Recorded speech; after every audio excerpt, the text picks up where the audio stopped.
The authors are Philippe Chaumette, Sylvain, Institut Français de Pétrole, and Ruel, My Maison, and the other author is Philippe Institut Français de Pétrole, mais au centre de l'étude et de développement industriel de la maison. The paper will be presented by Dr. Chaumette.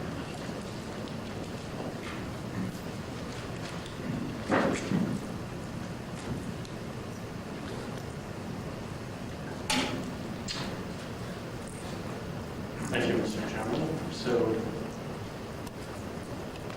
as you just said, the subject of my talk today will be the study of the influence of the hydrocarbon distribution on the heat produced during Fischer-Tropsch synthesis. I would like to thank my co-authors, Catherine Merlin, who is working with me at My Maison, and also especially Pierre Poucault, who is a process engineer working at our Center of Development in Solèze near Lyon.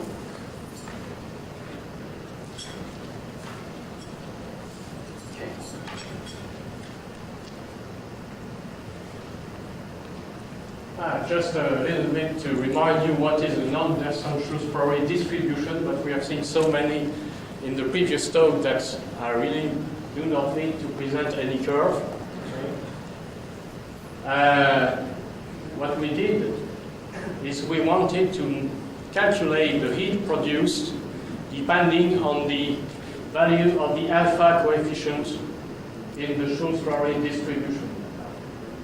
But also you perfectly know that there are some deviations which are noticed and already published, widely published in the literature from this Anderson-Shrewsbury distribution. First one may be the participation of ethylene into the chain growth process, so you have a lower C2 amount in your Shrewsbury distribution. 2 or even 3 polymerization processes may occur in parallel, and also you have a higher methane content than predicted through the Anderson-Shrewsbury law. We will come back to this case of deviation later on. In the first very simplified case, we calculated the heat produced during the Fischer-Tropsch reaction, considering that all hydrocarbon, even methane, follow an ASF distribution. For those of you, there may be only a few here, who do not really know the Anderson-Shrewsbury law, but at least to introduce all my calculations, which I will show afterwards, let me remember you some of the definition and how we calculated later on. So you have the mole fraction of the product containing N carbon atoms, which can be calculated this way from the alpha coefficient, and the weight fraction divided by the number of carbon, which gives you the logarithm plot, which you have seen in the previous talks. Of course, alpha is the ratio between the chain propagation rate and the sum of the chain termination and chain propagation rate.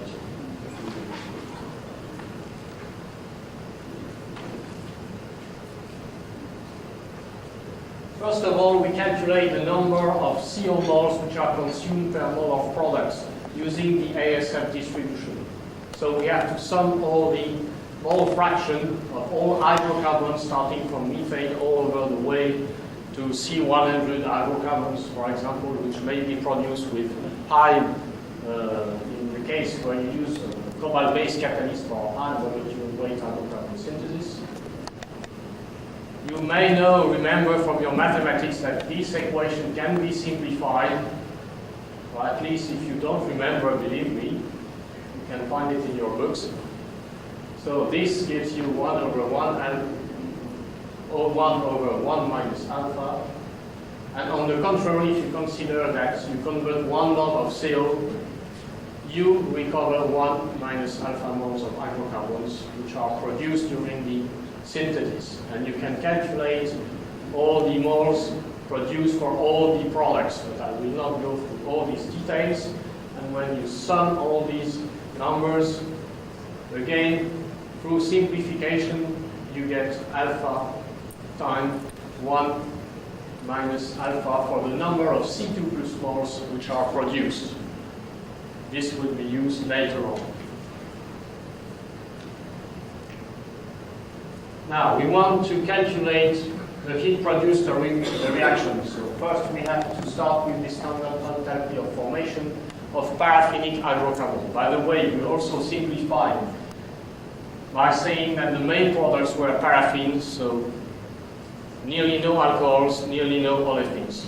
But you can use exactly the same formalism considering, of course, the standard enthalpy of formations of olefins and alcohols as well. This was taken from the Red and Sherwood database.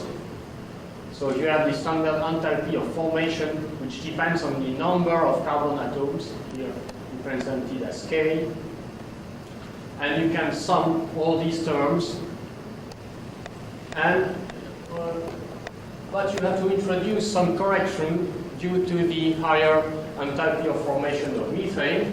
Since here, if you calculate from this equation, you get only 15.75 kilocalories per mole, and the right number is 17.89. So you have to introduce this correction for the higher enthalpy increment for the formation of methane.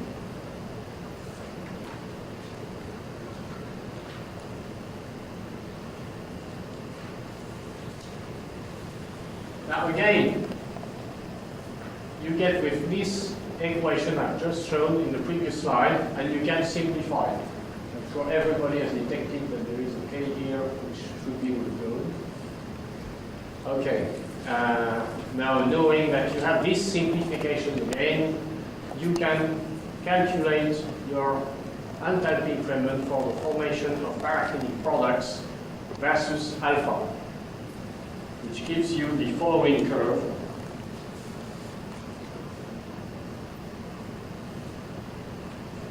Starting in the minus 50 range, which is the well-known enthalpy increment for the formation of methane, and then up to the range of minus 36, 37. These such numbers have already been published, of course, at first by Anderson, especially. And if you look at the average molecular weight variation versus chain growth, you can calculate in the same way. I will not show all the details, of course. You see that in the range 0 to 1, you have a big increase of your molecular weight, and at around 0.95 here, the average molecular weight is around 280. And then it resists very sharply up to very high numbers, 16,000, when your alpha coefficient reaches 1. So you can calculate also from this average molecular weight the enthalpy increment per kilogram of products by dividing, using this expression and dividing by the average molecular weight. You get this expression, which also depends on alpha, and gives you the enthalpy increment in kilocalories per kilogram of hydrocarbon produced, and a simple calculation for alpha 0.95 at 25 Celsius degrees room temperature gives you minus 2,600 kilocalories per kilogram. So this is the first very simplified case. You can also, of course, calculate the enthalpy of the overall reaction, since for the moment I only considered the formation of paraffinic products from carbon and hydrogen atoms. Here, if you consider the right reaction, which is starting from CO and hydrogen, you have, of course, to consider the enthalpy of formation of CO, of water. You have that of hydrocarbons, which has already been calculated. So providing that you have an Anderson-Shrewsbury distribution, that water is the main byproduct, but we are mainly considering the case of cobalt-based catalyst here. So the amount of CO2 formed is very low. And considering also that the products are mainly paraffinic, you get at the end with this equation, which gives you heat coefficient and enthalpy of formation of paraffinic products of minus 36.8 kilocalories per gram. This is not far from the number published by Anderson, which was around minus 35, but for olefin production. Now, starting from this very simplified case, we try to look at the effect of the deviation from the ASF distribution. How do we deviate? We consider that there is a higher methane production than predicted from the Shrewsbury law. Here we took 0.1 instead of 0.0025 moles of methane produced during the hydrocarbon synthesis, and we calculated from these data this number of C2 plus hydrocarbons moles formed, which we call Y here, also from the material balance constraints, which give you this equation in which this term represents the mole fraction of C2 plus hydrocarbons formed, just in the same way as I presented previously in the simplified case. You can simplify this equation, calculate the Y number, the number of moles of C2 plus formed for alpha, an alpha value of 0.95, you get this number. And you can proceed to the calculation of the enthalpy increment just in the same way as in the first case. You calculate your enthalpy increment with the contribution of methane here and the contribution of the C2 plus hydrocarbon. Here the enthalpy increment for the formation of methane, and here the data from the Red and Sherwood database for the C2 plus hydrocarbons. By simplification and entering these values into the equation, you get minus 6.66 kilocalories per mole.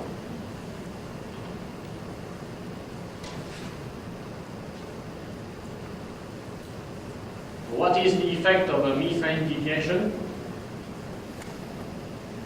Now we have considered the enthalpy of formation of the hydrocarbon in the case of a methane deviation. If you go back to the overall reaction, starting from syngas, you of course again have to introduce the enthalpy of formation of CO and water to your calculations,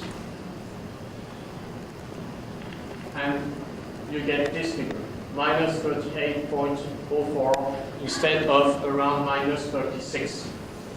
And also per kilogram you can calculate, knowing again the average molecular weight, which you have to recalculate considering the amount of methane which is formed. All calculations are presented in the full paper for those who are interested. You find a number of minus 2,662 kilocalories per kilo. What also occurs during Fischer-Tropsch synthesis is that parts of the hydrocarbons can be condensed. We have just seen in the previous talk that this generally occurs around C15, C20 number of carbon atoms. In order to study an extreme case, we have considered that all hydrocarbons above C6 could condensate into the reactor, which generally is not the case, but it's an extreme case, very unfavorable case that we took. Then you have to consider the heat produced during the condensation of the hydrocarbons, which again is given by the Red and Sherwood database for paraffinic hydrocarbons. Sum up all these terms for all the C6 plus hydrocarbons. You can calculate in the same way, and you find for an alpha of 0.95, 0.8 kilocalories per mole. So the heat produced during the Fischer-Tropsch reaction, considering the methane deviation and the condensation of C6 plus hydrocarbon, gives you a value of minus 38.04 kilocalorie per mole, or minus 2,718 kilocalorie per kilos. So let me summarize all these data. Of course, there should be a delta, it's the enthalpy increment. So considering you have an Anderson-Schulz-Ferrari distribution, you have these figures, methane deviation here, methane deviation and condensation of part of the hydrocarbon products. And this gives you the idea of the variation of the heat produced during the reaction depending on these deviation and condensation phenomena. And you see that it is not very large variation, almost 2% here and 4% here. It is not very important. Of course, what can occur during Fischer-Tropsch synthesis is that you may have at some moment, especially in fixed bed reactors, much higher methane deviation, especially in the beginning of your Fischer-Tropsch experiment in fixed bed reactor. And then you have to take this deviation into account, and you may have a very much higher value of the enthalpy increment, much nearer to the value of the methane enthalpy increment value. Another phenomenon which you have to take into account may be the water condensation into your reactor. So we checked for the water condensation, since all these data have to be taken into account for the energy balance calculation afterwards in your process. What we did is vary the CO conversion, vary the total pressure, and calculate the partial pressure of water inside your reactor through these formulations. And what we found is that the partial pressure of water was varying this way with the CO conversion and total pressure. So the highest partial pressure of water you get, of course, are at the highest conversion and also the highest total pressure. And calculate the corresponding dew point temperature from the handbook. You can get it directly from the partial pressure under conditions. And here, the corresponding dew point temperature, here you see that it reaches 200 Celsius degrees only for 80% CO conversion and 30 bars, which means that generally water is not condensed during Fischer-Tropsch synthesis. But you have to be careful, since especially at the start of run, you may be operating at lower temperatures, 180, 190 Celsius degrees, and have some water condensation at the start of your reaction, which may be detrimental for your catalyst sometimes.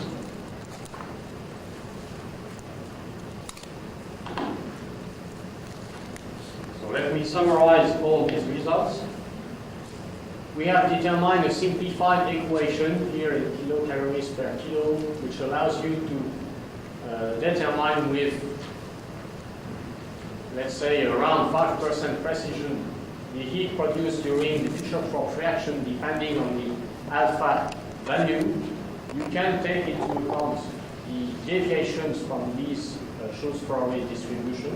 Also, you can use the same formalism when you have 2 or 3 alpha distributions.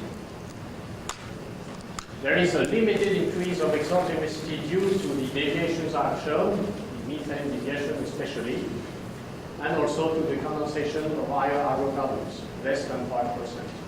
Water is generally not condensed under normal Fischer-Tropsch conditions. Thank you for your attention.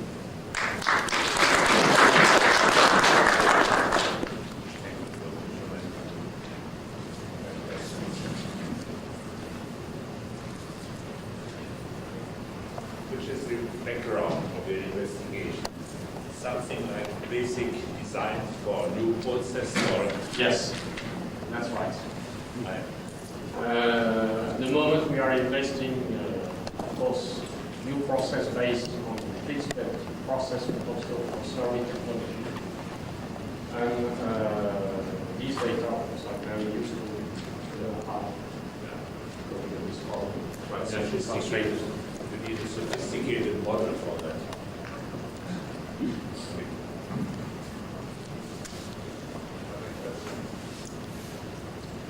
engineers who want to build a plant.